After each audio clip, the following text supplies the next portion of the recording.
দেলোয়ার হোসেন সাঈদী ২ ফেব্রুয়ারি ১৯৪০ সালে তৎকালীন ব্রিটিশ ভারতের ফিরোজপুর ইন্দুলকারীন বালিপাড়া ইউনিয়নে সাঈদখালী গ্রামে জন্মগ্রহণ করেন।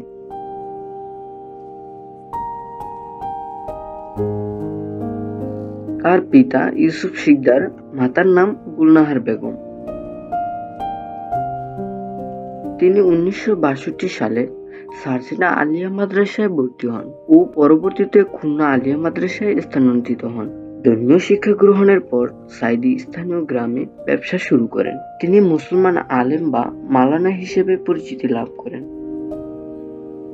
১৯৭১ সালে বাংলাদেশের স্বাধীনতা যুদ্ধের সময় তার বয়স ছিল ৩০ বছর।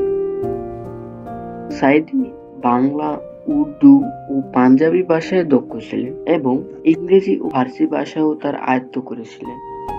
দেলোয়ার হোসেন সাঈদী বাংলাদেশ জামায়াতে ইসলামীতে যোগদান করেন ১৯৭৯ সালে। তিনি ১৯৮২ সালে জামায়াতের রুকন ও ১৯৮৯ সালে মজলিসে শুরার সদস্য হন।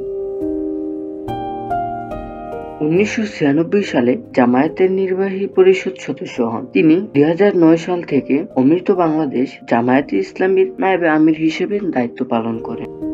২০১০ খ্রিস্টাব্দে ২১শে মার্চ তারিখে দায়েরকৃত বাংলাদেশ তরিকত ফেডারেশনের মহাসচিব সৈয়দ রেজাউল হক চাঁদপুরের মামলার প্রেক্ষিতে